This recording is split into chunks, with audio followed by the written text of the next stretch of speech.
Hi everyone, आज अपन बात करने वाले हैं कि आप कैसे नीट 2027 के अंदर 720 में से 720 नंबर किस तरीके से ला सकते हैं। हाँ, ये बिल्कुल पॉसिबल है। अभी भी आप बिल्कुल 720 में से 720 नंबर ना ला सकते हो या अपना नीट में सिलेक्शन पक्का कर सकते हो। वो किस तरीके से आप कर सकते हो, मैं एक ऐसा प्लान बताने वाला हूँ आपको, जिसमें आपने उसने फॉलो कर लिया 9 मंथ तक, आपने मेरे साथ उस प्लान के अंदर मेहनत कर ली, तो आप नीट के अंदर आराम से सिलेक्शन ले सकते हो या उसके अंदर 720 में से 720 मार्क्स ला सकते हो। किस तरीके से अपन बात करने वाले हैं इस वीडियो में, अपन पूरे प्लान को डिस्कशन करेंगे। किस तरीके से आपको नीट की बचे हुए 9 मंथ तैयारी करनी है, उस प्लान को मैं कंप्लीट बताने वाला हूं। यदि आप किसी भी कोचिंग के अंदर आपने एडमिशन भी ले रखा है, तो भी मैं जिस तरीके से आपको प्लान बताऊंगा उस तरीके से आपको पढ़ के चलना है। हर एक चैप्टर के आपको लेक्चर भी देखने हैं, उसके नोट्स भी बनाने हैं। नोट्स बनाने के बाद उसकी डीपीपी भी देखनी है, उसको सोल्व करना है। और जो भी आपको वहां पे डाउट आते हैं वो आपको टीचर से पूछना है या आपको मेरे से पूछना है। आप पर्सनली मुझे डीएम कर सकते हो। टेलीग्राम ग्रुप की लिंक डिस्क्रिप्शन में दी गई है, आप वहां से मेरे से जुड़िए पर्सनली। मैं आपको वहां से गाइड करते हुए चलूंगा कि आपको किस तरीके से पूरे साल भर तक मेहनत करनी है। आज के इस वीडियो में अपन कंप्लीट प्लान को डिस्कशन करने वाले हैं। सबसे पहले अपन बात करेंगे कि जो अपने 9 मंथ है उसको अपन ब्रेक डाउन करेंगे। किस तरीके से 9 मंथ को अपन ब्रेक डाउन करेंगे। सबसे पहले अपन को अगस्त से जनवरी तक क्या करना है, पहले अपन को पूरा सिलेबस कवर करना है। मतलब अपन को एक तरीके से सिलेबस को ऊपर से पूरा देख के कंप्लीट नहीं करना है।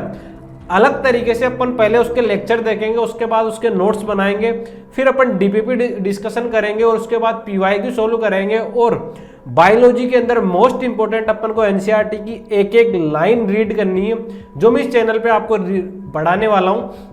एंड उसके बाद अपन बात करेंगे फिजिक्स की, फिर केमिस्ट्री की।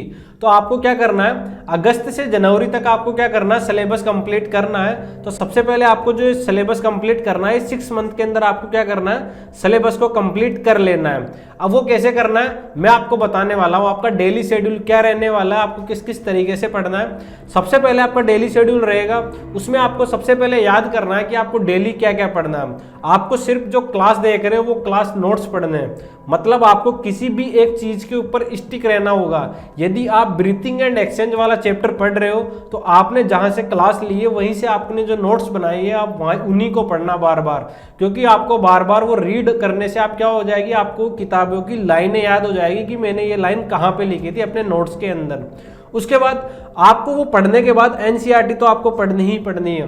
यदि आप बार बार अपने क्लास के नोट्स और एनसीईआरटी पढ़ते रहोगे तो बायोलॉजी में आपको लाइंस वगैरह बिल्कुल याद हो जाएगी और आपको एनसीईआरटी फिजिक्स की पढ़ने की कोई भी जरूरत नहीं है और फिजिकल केमिस्ट्री की पढ़ने की भी जरूरत नहीं है। और ऑर्गेनिक और इनऑर्गेनिक केमिस्ट्री की आपको एनसीईआरटी पढ़नी है, जिसमें स्पेशली आपको इनऑर्गेनिक केमिस्ट्री की एनसीईआरटी पढ़नी ही पड़ेगी। तो आपको क्या करना है, आपका डेली शेड्यूल क्या रहने वाला है। सबसे पहले अपन के क्या करेंगे, 3-3 आवर में तीनों सब्जेक्ट को डिवाइड करेंगे, फिजिक्स को, केमिस्ट्री को और बायोलॉजी को। अपन क्या करेंगे, 3-3 घंटे आपको डेली तीनों सब्जेक्ट को पढ़ना है। जिसमें आपको क्या करना है, बायोलॉजी की क्या करना है, सबसे पहले आपको लेक्चर देखने हैं, उसके नोट्स बनाने हैं, फिर उसके बाद उसकी डीपीपी डिस्कशन करनी है। यदि आपको डीपीपी दी गई है क्लास के अंदर और यदि आपको डीपीपी नहीं दी जाती तो आप किसी भी कोचिंग का स्टडी मटेरियल यूज करके आप उसको, उसके जो टॉपिक से रिलेटेड है आपने उस दिन पढ़ा था, उसको डिस्कशन करना है। एंड आपका वहां पे कोई भी डाउट नहीं रहना चाहिए। उसके बाद आपको क्या करना है, उसके बाद आपको बायोलॉजी की एनसीईआरटी लाइन टू लाइन पढ़नी है। मैं इस चैनल पे आपको कंप्लीट बायोलॉजी की लाइन टू लाइन एनसीईआरटी करवाऊंगा कि किस लाइन से कौन सा पीवाईक्यू आया हुआ है। इस चैनल को जरूर सब्सक्राइब कर ले, मैं आपको कंप्लीट एनसीईआरटी की लाइन टू लाइन इसी चैनल पे करवाऊंगा। उसके बाद आपको क्या करना है, जो पीवाईक्यू आए हुए हैं लास्ट 12 साल के, वो आपको करने हैं। 12 साल से पहले के बायोलॉजी के अंदर पीवाईक्यू नहीं करने, क्योंकि वो आउट ऑफ एनसीईआरटी चले जाते हैं। यदि आप करना चाहते हो तो कर सकते हो, लेकिन आपको 12 साल के पीवाईक्यू तो कंपलसरी करना। तो आपको बायोलॉजी में क्या पढ़ना है, डेली 3 घंटे पढ़ना है, जिसमें आपका 1.5 घंटे का आपका लेक्चर रहना चाहिए। बाकी के 1.5 घंटे आप उस लेक्चर के बारे में जो आपने पढ़ा वो आपको पढ़ना ही पढ़ना है। तो आपने लेक्चर पढ़ा, 1.5 घंटे आपके खत्म हो गए, फिर आपने उसके नोट्स बना लिए या साथ में बनाया। मेरा कहने का मतलब तो यही है कि जब आप लेक्चर देख रहे हो तभी उसके नोट्स बना लो। नोट्स बनाने के बाद आपने नोट्स को रीड किया, फिर उसके डीपीपी आपने क्वेश्चन सोल्व किए उस टॉपिक से रिलेटेड, और फिर उसकी एनसीईआरटी पढ़ ली साथ के साथ ही, और एनसीईआरटी में हाईलाइट कर लिए जो आज के लेक्चर में अपन ने पढ़ा था। फिर उसके साथ साथ आपको जैसे ही चैप्टर कंप्लीट होता है तो आपको 12 साल के पीवाईक्यू लगाने ही लगाने हैं। ये आपका बायोलॉजी के अंदर रहने वाला है। ये अपन बात कर रहे हैं अगस्त से जनवरी तक की, जब तक अपन को एक बार अपना पूरा सिलेबस कंप्लीट करना है। उसके बाद अपन बात करेंगे फिजिक्स की। तो फिजिक्स में आपको बस सेम टू कॉपी वो का वही करना है, बस एनसीईआरटी नहीं पढ़नी। आपको फिजिक्स में लेक्चर देखना है, उसके नोट्स बनाने हैं, डीपीपी बनानी है और उसके पीवाईक्यू करने हैं। और इसमें आप फॉर्मूला शीट भी बना लेना। क्या बनानी है आपको? फॉर्मूला शीट भी बनानी है। तो आपको फिजिक्स में क्या करना है? लेक्चर देखना है, फिर उसके नोट्स बनाने हैं, डीपीपी करनी है और लास्ट 12 ईयर के पीवाईक्यू करने हैं। इसमें भी आपको 3 घंटे पढ़ना है, 1.5 घंटे का आपका लेक्चर होना चाहिए, उसके बाद 1.5 घंटे की आपकी सीरियस सेल्फ स्टडी होनी चाहिए। मतलब उसमें नोट्स नहीं बनाने, वो सीरियस आपके क्वेश्चन सोल्व करने चाहिए आपको 1.5 घंटे फिजिक्स के, और आपको फॉर्मूले याद होने चाहिए। ये फिजिक्स के अंदर आपको करना है। और इसका भी एक ही रिसोर्सेज कर रखना, जो आप नोट्स बना रहे हो वहीं से पढ़ो, खुद के माइंड में बनाओ और खुद के फॉर्मूला शीट बनाओ, किसी और की लेने की जरूरत नहीं है।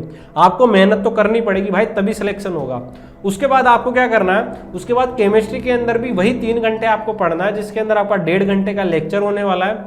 और 1.5 घंटे के अंदर जो आपने पढ़ा था उस लेक्चर में उसको पढ़ना है, जिसमें आपको क्या करना है? लेक्चर देखने, उसके नोट्स बनाने, फिर डीपीपी सोल्व करनी है। और एनसीईआरटी इसके अंदर मोस्ट इंपॉर्टेंट आपको इनऑर्गेनिक केमिस्ट्री की तो पढ़नी ही पढ़नी है, और ऑर्गेनिक की भी पढ़ लेना। लेकिन आपको इनऑर्गेनिक की एनसीईआरटी आप बिल्कुल केमिस्ट्री के अंदर नहीं छोड़ सकते, और लास्ट 12 ईयर के आपको पीवाईक्यू करने हैं। तो केमिस्ट्री का भी आपका क्लियर हो गया कि लेक्चर देख के उसके नोट्स बनाने हैं, फिर उसके नोट्स को रीड करना है, फिर जो उस टॉपिक से जिस दिन उसने आपने पढ़ा उस टॉपिक से उसके पीवाईक्यू सोल्व करने हैं, डीपीपी सोल्व करनी है, और उस चैप्टर की एनसीईआरटी रीड करनी है, स्पेशली इनऑर्गेनिक केमिस्ट्री की। उसके बाद ये तो आपका हो गया कि आपको क्या करना। डेली ये टास्क आपके 9 घंटे कंप्लीट होने के बाद आपने देख लिए 4.5 घंटे अपने लेक्चर। 4.5 घंटे लेक्चर देखने के बाद जो आपने उस दिन पढ़ा, उसके बारे में पढ़ने के बाद आपने क्या किया? उन लेक्चर जो पढ़ा उसके नोट्स बनाए, उनको रीड किया, उनके क्वेश्चन सोल्व किए, उनकी एनसीईआरटी पढ़ी।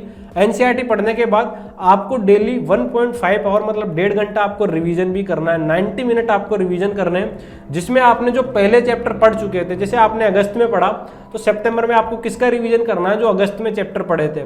तो प्रीवियस चैप्टर के का रिवीजन भी करना है, माइंड मैप्स भी बनाने हैं, फॉर्मूला शीट भी बनानी है और शॉर्ट नोट्स भी बनाने हैं। तो ये आप साथ के साथ बना के चलोगे ना, तो आप बाद में रिवीजन करोगे ना, तब आपके काम में आएंगे। वैसे मैं आपको माइंड मैप भी प्रोवाइड करवाऊंगा टेलीग्राम ग्रुप के ऊपर, फॉर्मूला शीट भी वहाँ पे प्रोवाइड करवा दूंगा, और शॉर्ट नोट्स भी आपको वहाँ पे प्रोवाइड करवा दूंगा। तो आप टेलीग्राम ग्रुप को जरूर ज्वाइन करें। तो आपने क्या कर लिया? डेली लेक्चर देके उनके बारे में पढ़ा, उनके क्वेश्चन सोल्व करे, एनसीईआरटी रीड करी, और फिर डेली जो पिछले चैप्टर गुजर गए थे उनका आपको रिवीजन करना है डेली। तो ये हो गया आपका डेली का प्लान। अब अपन बात करेंगे कि अपन ने लेक्चर भी कंप्लीट कर लिया, डीपीपी भी सोल्व कर ली, और एनसीईआरटी भी पढ़ लिया, पीवाईक्यू भी सोल्व कर ली। तो आपको ये अगस्त से जनवरी तक का प्लान बता रहा हूं मैं आपको। फिर उसके बाद आपको वीकली प्लान बता रहा हूं कि वीक में आपको मंडे टू सैटरडे, तो जो ऊपर का आपने काम किया था, मंडे टू सैटरडे क्या करना है? जो अपन को डेली बायोलॉजी, फिजिक्स और केमिस्ट्री के लेक्चर देखने हैं वो तो कंपलसरी है, उसके नोट्स बनाने हैं वो भी कंपलसरी है, डीपीपी भी देखनी है, एनसीईआरटी भी पढ़नी है, और पीवाईक्यू भी सोल्व करने हैं अपने 6 दिन, तो मंडे टू सैटरडे। और फिर आपको संडे को क्या करना है? संडे को आपको जो आपने वीक में पढ़ा था उसका टेस्ट देना है, फुल चैप्टर टेस्ट देना। यदि आपने किसी कोचिंग का ज्वाइन कर रखा है तो वहां से आपको टेस्ट मटेरियल मिल रहा होगा, वहां पे टेस्ट होते होंगे, उनके अकॉर्डिंग चल के वो टेस्ट कंप्लीट करना है। नहीं चल रहा तो आप खुद अपने रूम में खुद कहीं से टेस्ट, ऑनलाइन टेस्ट सीरीज ले लो, वहां से आप टेस्ट सीरीज दो और इन सिलेबस को कंप्लीट करो जो आपने पढ़ा है। और फिर जो आप टेस्ट दोगे उसके बाद आपको एनालिसिस करनी है जो मिस्टेक हुई है आपके टेस्ट में, कि किस टॉपिक से रिलेटेड कौन सी मिस्टेक हुई है, कौन से टॉपिक मेरा वीक है जहाँ से मेरे क्वेश्चन गलत हो रहे हैं, और यदि आपको सिली मिस्टेक हो रही है तो आपको उनके ऊपर भी फोकस करना है और रिवाइज करना है फिर वीक टॉपिक को। जो उस टॉपिक के अंदर वीक रह गए, जो आपने पढ़ा था उसके अंदर आपके टेस्ट के अंदर क्वेश्चन गलत हो रहे हैं, तो उन टॉपिक को आपको रिवाइज भी करना है। ये हो गया आपका वीकली प्लान कि आपको मंडे टू सैटरडे तो लेक्चर देखने, नोट्स बनाने, डीपीपी करनी है, एनसीईआरटी को अच्छे से पढ़ना है लाइन टू लाइन, और पीवाईक्यू सोल्व करने हैं 12 ईयर के। ये आपका मंडे टू सैटरडे होना चाहिए। और उसमें 1.5 आवर का जो लास्ट में चैप्टर पढ़े थे आपने, वो भी थोड़े थोड़े आपको रिवीजन करते हुए चलने हैं। माइंड मैप के थ्रू कर लो, शॉर्ट नोट्स के थ्रू कर लो, जो मैं आपको प्रोवाइड करता रहूँगा। और संडे को आपको एक टेस्ट देना है चैप्टर वाइज, और उसकी एनालिसिस करनी है टेस्ट देने के बाद। यदि आपके टेस्ट में कम मार्क्स आते हैं तो भी आपको नेगेटिविटी नहीं आनी चाहिए।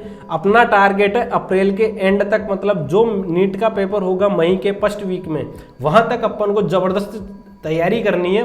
मैं आपके साथ जुड़ा रहूंगा इस चैनल के ऊपर, मैं आपको कंप्लीट गाइड करता रहूंगा कि किस तरीके से आपको पढ़ना है। यहाँ पे मैं गाइड ही नहीं करूंगा, आपको पढ़ाऊंगा भी सही। कंप्लीट बायोलॉजी में आपको पढ़ाने वाला हूँ 2027 के लिए, और एनसीईआरटी लाइन टू लाइन में कंप्लीट करवाने वाला हूँ। फिर जैसे ही आपने टेस्ट दिया, उसकी एनालिसिस की, उसमें मिस्टेक रहे, कौन से टॉपिक आपका वीक रहा, केमिस्ट्री में कौन सा रहा, फिजिक्स में कौन सा रहा, कौन कौन सी मैंने गलतियाँ की, उनको आपको एक नोटबुक में नोट करना, और आने वाले टेस्ट के अंदर आपको वो गलतियाँ बिल्कुल भी नहीं करनी। तो और फिर जो टॉपिक वहाँ पे वीक रहे उनको रिवाइज करना है। तो आपको ये कब तक करते हुए चलना है, जब तक आपका जैन एंड तक क्या नहीं हो जाता, सिलेबस कंप्लीट नहीं हो जाता।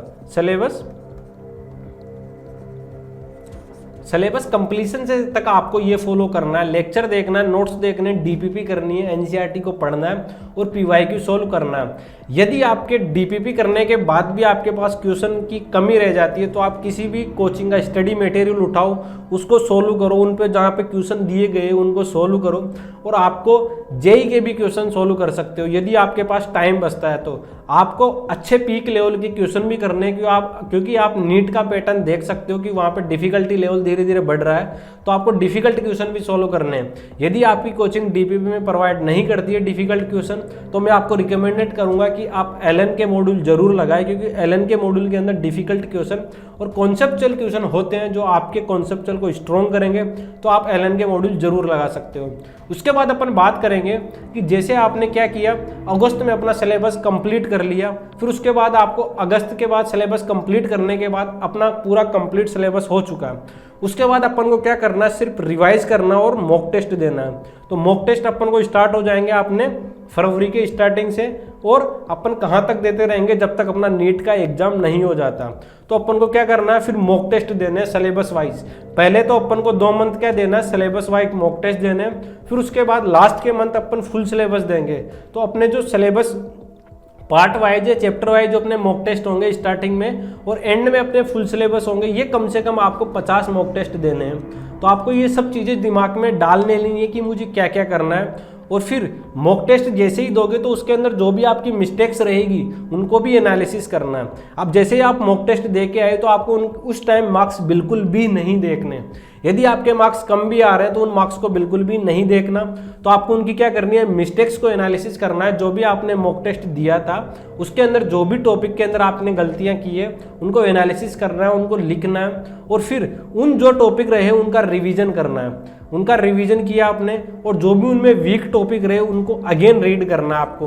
और यदि आपको नहीं समझ में आ रहा है तो उनको दोबारा उसकी क्लास लेनी है, उन टॉपिक्स को दोबारा पढ़ना है। जो भी आपके मॉक टेस्ट के अंदर आपके वो टॉपिक्स कमजोर आ रहे हैं, जहां से आपके मार्क्स नीचे गिर रहे हैं, मतलब आपके मार्क्स जैसे 720 का पेपर हो रहा है, 550 आ रहे हैं, 600 आ रहे हैं, तो बाकी के नंबर कहाँ पे कट रहे हैं, उन टॉपिक को बाहर निकालना है, उनको लिखना है नोटबुक में कि कौन कौन से टॉपिक मेरे वीक है, उनको अलग से पढ़ते हुए चलना है। और उनके यदि आपके टॉपिक वीक है तो उनको रीड करने से आपको समझ में नहीं आ रहे तो उनके दोबारा लेक्चर देखो, उनके नोट्स बनाओ और उनको कंप्लीट करो। और उसको आपको फॉर्मूला भी रिवाइज करते हुए चलना है। लास्ट के जब मॉक टेस्ट दोगे तो आपको फॉर्मूला भी रिवाइज करना है। तो आपको क्या करना है, लास्ट के फरवरी से जब तक नीट का एग्जाम नहीं हो जाता, कम से कम आपको 50 से ज़्यादा मॉक टेस्ट देने हैं, और उनमें जो मिस्टेक्स होती है उनको एनालिसिस करना है, फिर रिवीजन करना है और फॉर्मूले भी रिवाइज करने हैं। और जो भी आपके मॉक टेस्ट के दौरान वीक टॉपिक रह जाते हैं उनको भी आपको क्या करना है, अगेन रीड करना है। यदि वो कमजोर रह जाते हैं, आपको समझ में नहीं आता, तो उनके लेक्चर देखने और दोबारा उसके नोट्स बनाने हैं। यदि आपको कोई भी समस्या रहती है तो टेलीग्राम ग्रुप की लिंक डिस्क्रिप्शन में दी गई है, आप वहां टेलीग्राम ग्रुप को ज्वाइन करें, मेरे से कांटेक्ट करें, पर्सनली मेरे को डीएम करें, मैं आपको मैसेज करूंगा, आपको पर्सनली गाइड करूंगा फ्री ऑफ कॉस्ट।